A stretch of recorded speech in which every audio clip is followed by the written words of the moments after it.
Right, so but the bottom line is, so it's better for you guys that PIP disappears for the profession. I don't know if it's better in general for everybody in the state, but for your profession, it would be better if PIP disappeared and they went to mandatory bodily injury. Except the fact that you've got to be involved now in lawsuits and all this other kind of stuff. And it all depends on how the law is written at that time, depending if you get paid in advance, if you have to wait years and years after your treatment to get paid. There's all kinds of questions that happen there.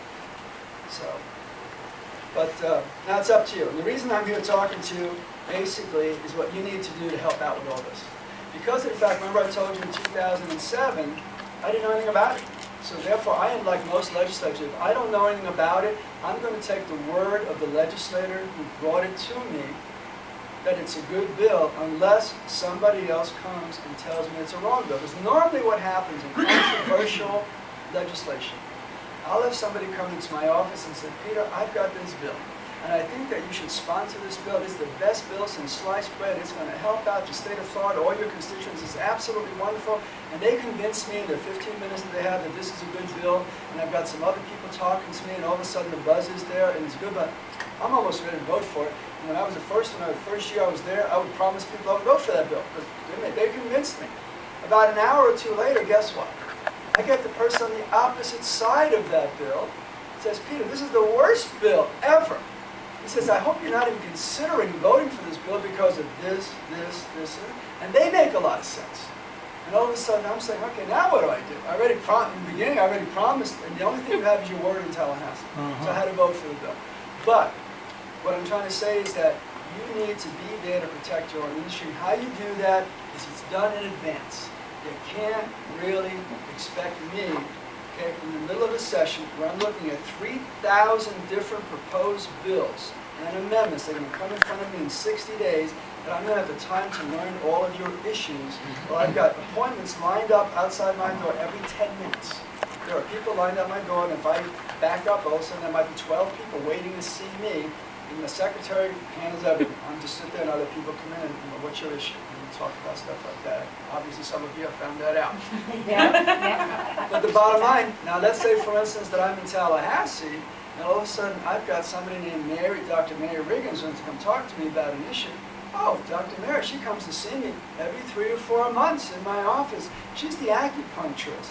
And she's there, she's come to see me, my secretary likes her, my aide likes her, because she's always friendly and she's always knowledgeable about different issues, and she's telling me what's going on with acupuncture and stuff. What is your issue? And then Dr. Mary comes and tells me, hey, there's somebody trying to screw us out of PIP, but I didn't know. What do I know? You know, until an issue becomes controversial, I don't even look into the bill. Because remember I told you, there's 3,000 bills trying to be filed, but they're constantly changing. So if I looked at the bill in the beginning stages of the bill, and I made up my mind about it, by the time it gets to the end, where I actually do, like 2 weeks before session, where we do all of our voting and all of the bills, it may be a whole different bill. So I always wait, and I always wait for constituents about that particular issue to come to me, especially from my own district. And I expect people who represent your interests to come to me and say, Peter, this is really bad, or this is really good, depending on how you guys feel about certain things. So basically, what I'm trying to tell you is when it's legislature time, it's almost too late. The legislature ends usually around the first week of May. You need to give your legislators some time off, about a month off, and so this is already a month after. What I always suggest every time that I speak to people of different organizations is that you, as individual business owners, make an appointment with your state representative and your state senator just as an introduction, because they have time when it's not session. Now, you may take you a month or 2 to get an appointment, but be insistent.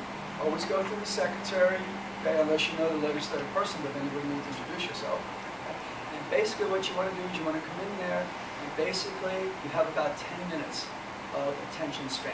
After that, it might give you another 5 minutes, but their attention span is already somewhere else. You need to come prepared. You need to come dressed nicely so that you make a good impression. Don't wear shorts and a t-shirt, because they won't think. It's like, I always tell people a story. You're going to have 2 attorney offices side by side. One attorney could be dressed in a t-shirt and a pair of shorts, but he's never lost a case. Okay, he's getting top grades, came out of Harvard. And the guy next door to him, he just barely passed law school, but he wears a 3-piece suit, he looks the part, and he's shaved, and he's got a haircut. What's your impression going to be? Who are you going to use? Same thing. You have to make a really good first impression with legislators, because you don't want them to think that you know, or I thought was basically like, a few quacks, for lack of a better word. Okay, so you need to do that, you need to be prepared. That's entirely up to you when you do that.